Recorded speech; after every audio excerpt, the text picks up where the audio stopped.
Une puissante réplique ressentie jusque dans la capitale s'est produite dans le nord-est du Japon, à un mois jour pour jour après un séisme de magnitude 9, un tsunami géant et un accident nucléaire. Alors qu'au nord, on continue les recherches pour retrouver les disparus et que tout est à reconstruire, à Tokyo, on se concentre sur le redressement économique du pays, tout en essayant d'aider les sinistrés au mieux. Les gymnases ont ouvert leurs portes temporairement aux réfugiés. Syuko Yokoyama a fui la menace nucléaire après avoir survécu au tsunami.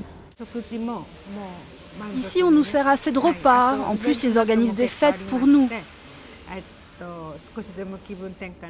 J'y participe pour me changer les idées. Je leur suis très reconnaissante de nous aider si gentiment. Dans la capitale, les températures se font plus douces sous les cerisiers en fleurs, d'ordinaire synonyme d'une saison touristique florissante. Mais à cause de l'accident nucléaire, les touristes ont littéralement déserté l'archipel. Pourtant, les berges de la rivière Sumida à Tokyo attirent les foules. Les Tokyoïtes profitent d'une initiative originale pour soutenir à leur manière les sinistrés en versant des dons en échange d'une balade d'une demi-heure à bord d'une péniche. J'ai pris le bateau pour la collecte. C'est difficile d'aller sur place pour aider les victimes.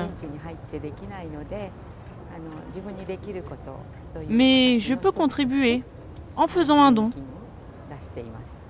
Pour les organisateurs, ce lancement est un beau succès.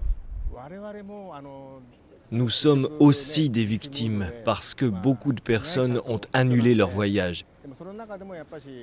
Mais il faut faire tout ce qu'on peut pour aider les sinistrés. Tomohito Murakami a perdu sa mère, sa tante et son oncle dans le tsunami.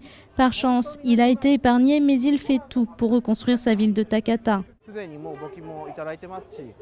Nous avons déjà reçu beaucoup de dons, beaucoup de monde nous aide. Et je les remercie. Parfois on les sent timides, mais leur compassion me touche. Après un mois de deuil, le gouvernement a estimé que l'heure était à la reconstruction. Un défi pour le pays qui vient de céder sa place à la Chine, devenant ainsi la troisième économie mondiale. Le coût du séisme pourrait dépasser l'équivalent de 200 milliards d'euros, sans compter l'impact de l'accident nucléaire de Fukushima, pour lequel il faudra des mois, voire des années pour maîtriser la situation. À Tokyo et les grandes villes, les économies d'électricité restent à l'ordre du jour. À la nuit tombée, les rues sombres rappellent la fragilité de l'archipel face à un danger nucléaire qui s'est réduit, mais qui n'est aujourd'hui toujours pas écarté définitivement.